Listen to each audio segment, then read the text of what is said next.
પરમ દિવસે વડોદરા ગ્રામ્યના વડોદરા તાલુકા પોલીસ સ્ટેશનની અંદર આંકોડિયા નજીક એક અનનોન ડેડ બોડી પોલીસે મળી હતી.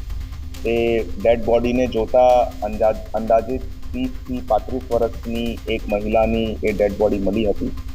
આ ડેડ બોડીનો ફોરેન્સિક પીએમ કરાયા પછી પોલીસે એક જાણ પડી કે it is a case of strangulation અને ગળા ઘોટવાના કારણે આ મર્ડરનું બનાવ બન્યું છે તેવી રીતેની હકીકત સામે આવી.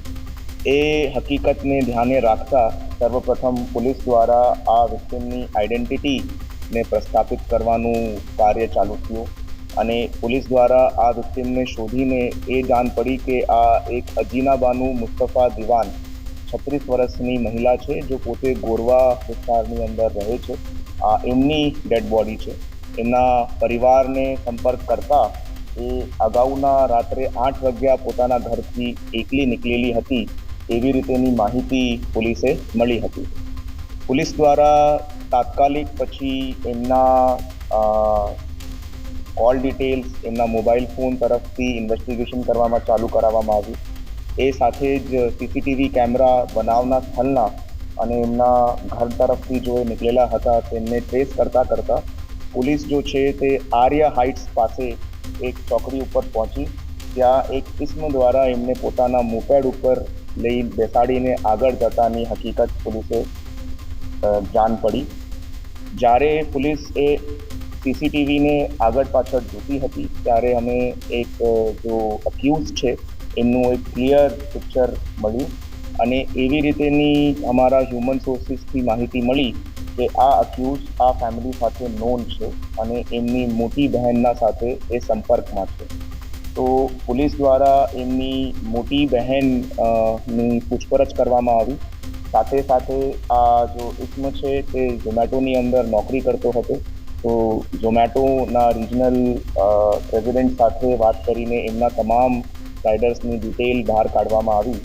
તો પૂછપરછ દરમિયાન આ વેરીફાઈ થઈ ગયું કે આ જો અક્યુઝ છે તેમને દ્વારા જ આ લેડીનું મર્ડર કરવામાં આવ્યું છે. જો અક્યુઝ છે તે રમીઝ રાજા ઉર્ફે હનીફભાઈ શેખ, એમના દ્વારા આ વિક્ટિમ અગીના બાનુ મુસ્તફા દિવાનનું મર્ડર કરવામાં આવ્યું. મર્ડરના મોટિવ બાબતે પોલીસ દ્વારા પૂછપરછમાં આ સમજણ પડી છે કે આ જો રમીઝ રાજા છે તે એમની મોટી બહેન ફિરોઝ બાનુ ઉર્ફે અનિશા દિવાન સાથે ગયા 5 વર્ષથી રિલેશનશિપમાં હતો અને એમની મોટી બહેનના કહેવાથી એમને નાની બહેનનું મર્ડર કર્યું છે.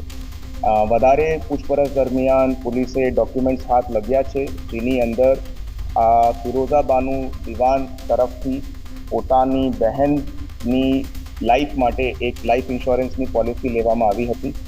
28 નવેમ્બરની રોજ આ 40 લાખ રૂપિયાની આ લાઈફ ઇન્સ્યોરન્સની પોલિસી લેવામાં આવી હતી અને એ પછી એ પોતાના ઓળખતા રમીઝ રાજાને વારંવાર પોતાની બહેનનું મર્ડર કરવા માટે દબાણ કરતી હતી. 2 વખત અગાઉ પણ એમને આ ઇસ્મ પાસે મર્ડર કરવાના હેતુથી પોતાની બહેનને મોકલાયો છે, બટ એ રમીઝ રાજા દ્વારા એમને પરત મોકલવામાં આવ્યું હતું અને આ જો ત્રીજી વખત છે જે તે સમયે એમને પોતાની બહેનને શ્રમ કાર્ડ બનાવવાના બહાને કે આ ભાઈને હું ઓળખું છું, પોતાના પરિવારના બધા લોકો એને પહેચાનતા હતા, એમની ઓળખાણ છે, તમારું શ્રમ કાર્ડ કાઢી આપશે. એ શ્રમ કાર્ડ લેવાના બહાને એ પોતાના આ રમીઝ રાજા પાસે એમને મોકલાયો હતો.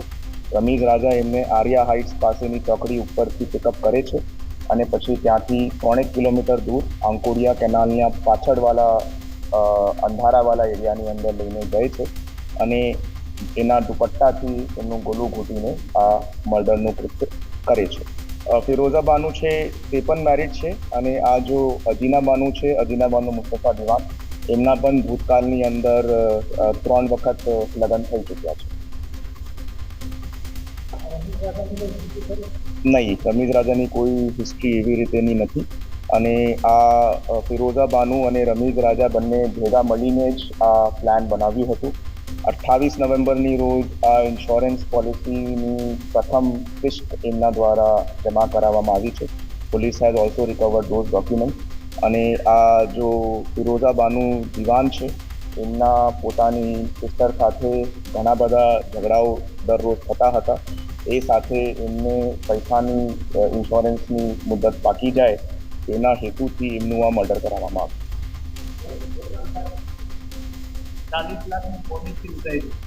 40 લાખની પોલિસી ઉતારી હતી. ખરેખર ઘર કંકાસનું રીઝન છે કે પૈસાનું લાલચ છે એ વેરીફાઈ કરવાનું ખરેખર મુશ્કેલ છે, કેમ કે એ બંને જ રીઝન સામે આવે છે. બટ પોલિસી જો છે તે 28 નવેમ્બરના રોજ જ કાઢવામાં આવી છે અને અત્યારે 10 દિનની અંદર જ એમની લાઈફ ઉપર આ જો છે મર્ડર કરવામાં આવ્યું છે. तो वन कैन इजीली डिड्यूस के लाइफ इंश्योरेंस के पैसे के चक्कर में ही ये मर्डर करना है.